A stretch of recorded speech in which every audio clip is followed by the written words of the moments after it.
Previously on Nisekoi, we saw how a young man named Ichijo Raku was trying to live a normal life and fulfill his dreams of being a good civil servant, but in his way of doing so stood his position as the Yakuza heir. Raku's life took quite a turn when he had to act as if he was in a fake relationship with the girl who he argued with the most, Kirisaki Chitoge. Raku's usual school life changed dramatically when he met new girls, and we saw how pieces started coming together for the mystery of his locket, as now both Onodera Kosaki and Chitoge had memories of making a promise 10 years ago. We get back to Raku on the first night of their school trip, as he heads back to his room after apologizing to Chitoge for the mess he made in the bath earlier. Chitoge looks like she's catching feelings for Raku, and even the next morning, she acts odd around Raku and feels like her heart is racing for some reason. Raku is having breakfast with Shu when he gets to know about the test of courage the students are supposed to take tonight. Since the teams were supposed to have a guy and a girl, Raku starts getting excited at the thought of going through the forest with Onodera alone at night. Shu declares to help him out a little, and on the other hand, we find Ruri hyping Onodera as well. Raku is still not able to look at Onodera right in the eye, due to last night, but he looks forward to the event later tonight. As the night arrives, the students draw lots for their partner, and somehow Raku gets teamed up with Onodera out of pure luck. Shu had gotten Chitoge as his partner, but Chitoge gets herself involved with the teachers, who convince her to dress up as a ghost and scare the students. Chitoge was really scared of the dark, and things got so bad for her that even her flashlight stopped working. The girl sits down, trembling in fear, and for some reason, Raku keeps popping into her head. Outside in the camp, Raku was still shocked at how lucky he was for getting to hold hands with Onodera, but he gets worried when their teacher breaks the news about Chitoge. Raku knew about Chitoge's fear of the dark, and he ends up sprinting right into the woods to look for her. Chitoge was shedding tears as she reminisced about that kid she met in the past, when Raku pulled up on her in the exact same manner. Raku starts leading her back to the camp, and while the two are walking, Chitoge gets unsure about why she's feeling in this manner, and she requests Raku that they should call each other by their first names. Even though both of them were confused about the way they were feeling, they did manage to make it back. Raku was feeling terrible for missing out on such an opportunity with Onodera, but his choice wasn't all that bad at the end, as he clearly succeeded in impressing Chitoge quite a lot. The school trip concludes after 2 days, and Raku returns back to school where he now starts feeling awkward since Chitoge was calling him by his first name in front of everyone, even Onodera. Onodera is a little devastated as to how she clearly lost to Chitoge here, but as she and Ruri were having a word with Raku, Tsugumi pulls up on them and invites Raku and the others to Chitoge's surprise birthday party. Tsugumi was pretty serious about making sure that Raku comes, and Ruri sees this as an opportunity to set a date for Raku and Onodera. Raku had to agree since Ruri wanted them to buy gifts for Chitoge, and seeing Onodera in casual clothes does make it worth it for Raku in the end. The date was filled with embarrassment for their part, but Raku does acknowledge how he had fun spending time with Onodera like this. Since Raku was feeling like this trip ended too quickly, Onodera offers to take him on a little detour, and the pair arrive at a secret sightseeing location that was special to Onodera. Onodera goes ahead and calls Raku by his first name as well, and this triggers a memory of the past for our guy. Raku starts thinking and musters enough courage to go and ask Onodera if she was the girl from his past. Raku is worried that he had made a mistake, but he just lost all the words in the end when Onodera says yes and shows him the key. The pair share a romantic moment where Onodera tells Raku how she actually still has feelings for the boy she met 10 years ago as well. But before things could have proceeded, the loud Tsugumi calls Raku and yells at him to arrive on time. The moment is cut short for now, and the friends get shocked when they see how big Chitoge's place is. Chitoge was feeling awkward explaining her background to her friends, so Raku generously helps her out with that. The group moves to the actual surprise party that was a little too overhyped even for Chitoge. The guests start giving gifts to Chitoge, and Raku gives her a little female gorilla when his turn comes up. The gang gets pissed at Raku for making fun of their young miss, but Chitoge doesn't seem to mind it that much, and the gorilla makes her quite happy. The party goes on quite long, and when Raku was out catching a break, Chitoge joins him and asks him about his feelings for the girl he met back then. Finding Chitoge attractive now was already confusing Raku with his own feelings, and he gets even more confused when Chitoge mentions a reminiscing phrase to him, "forever in love." Chitoge further elaborates on how she has memories of meeting a guy back in the day, and she creates some more tension in the scene by pulling the key she had out. Raku still has no clue of what's going on with his life, since just minutes ago he was certain that the girl in the discussion was actually Onodera. Naturally, the pair starts arguing since neither of them could handle the embarrassment, and their trash talk leads to them giving the locket a try. The couple has their hearts racing, but Chitoge just snaps her key in half as she tries to unlock the locket. Things get pretty bad for Raku since he can't even try Onodera's key now, and he's trying to think hard later when he comes across Chitoge's dad. The old man verifies that Chitoge met Raku when they were kids, but he throws a curveball mentioning how Onodera was also around the two, since the three of them were good friends. The situation gets intense for Raku, but he had to wait since Shu was getting his locket fixed while he gets back to school. In school, Raku was having a bit of trouble keeping the act up, as Chitoge was acting all weird. Onodera was also thinking about all sorts of possibilities now, but the crew's attention is diverted for a while when their teacher announces the availability of the photos from the trip. Chitoge naturally wanted to buy everything, and while the others were having a hard time deciding, Shu gets beaten up quite badly, but he gives Raku just the photo he wanted in the end.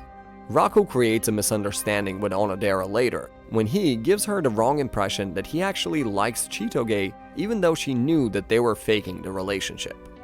The day ends with the romance getting even more complicated, but as Raku reaches back home, he finds a new twist in the story, as now his old man mentions how they might have some photos of Raku's childhood, giving Raku some hope for solving the mystery. Raku was rather excited about finally getting one step closer to solving this long mystery, but despite looking in the storeroom for the whole night, he had to wait for more since he didn't find anything of use yet. Raku was feeling bored in school when Shu invited him to a study group for their final exams, and of course, he had to go along since Onodera was also coming. The group had decided to study at a fast food restaurant, and while the others were ordering food, Raku constantly tries to jog his memories to remember if that girl had blonde or brown hair. The memories were pretty vague, so the guy didn't really remember much, but as Tsugumi was acting nice to him, Raku's heart was racing for a third girl now. Tension was going on throughout the study session, and Raku almost confessed his feelings for Onodera in front of everyone. Luckily for Raku though, his words made no sense to anyone other than Onodera, who seemingly caught the gist of it. The study session finally concludes after a while, and Raku moves back to his storeroom to further do more investigation. After a while of looking around, Raku finally finds the box he was looking for all this time, but as he opens it, he finds a picture of him with a completely different girl that is neither Chitoge nor Onodera. There was also a third key in that girl's hand, and this makes Raku rather concerned about which one of the girls he knows is the one he made a promise to. The teacher distributes all the trip photos to the students, and as classes come to an end, Raku finds Chitoge waiting outside as she had forgotten to bring an umbrella. Even though Chitoge was acting all tough, Raku mans up and decides to walk her home first. The pair is walking down the road, completely embarrassed when they decide to wait for the downpour to end, since Chitoge was afraid of lightning. While the two were waiting, they decide to share the photos they chose with each other, and as things start heating up between them accidentally, Raku's old man pulls up to interrupt. Raku didn't get the chance to ask his father about the new girl earlier, so he was intending to do it now when Raku's father drops a new bomb on him, telling him that tomorrow a girl he knew 10 years ago will be visiting him and that she is supposedly Raku's fiancée. Wow. Our pair moves back to Raku's place, where Chitoge is getting anxious after such a sudden piece of news, and Raku still has no idea of ever having a fiancée in the past 15 years of his life. Raku's father tells him to get along with the girl since she is the one with Raku in that picture he found. Raku's old man made it clear that he cannot just call off the engagement, as he made a promise with this girl's father, and later on in school, we see the same girl enrolling in class as a new transfer student. The girl introduces herself as Marika Tachibana, and while the whole class is appreciating her beauty, she runs towards Raku and gives him a tight hug. Raku got in some serious trouble when Marika announced their engagement. All of the girls interested in Raku started getting pissed off, and just when Tsugumi pulled her pistol out, Marika literally called an entire police force as her dad was a police chief. The situation was now understandable to Raku, and he had to follow Marika to the infirmary. Raku comes clean with Marika and remarks how he doesn't remember her even though she looks like that girl in the photo. Marika replies that she was the one who made that promise to Raku and that she genuinely loves him.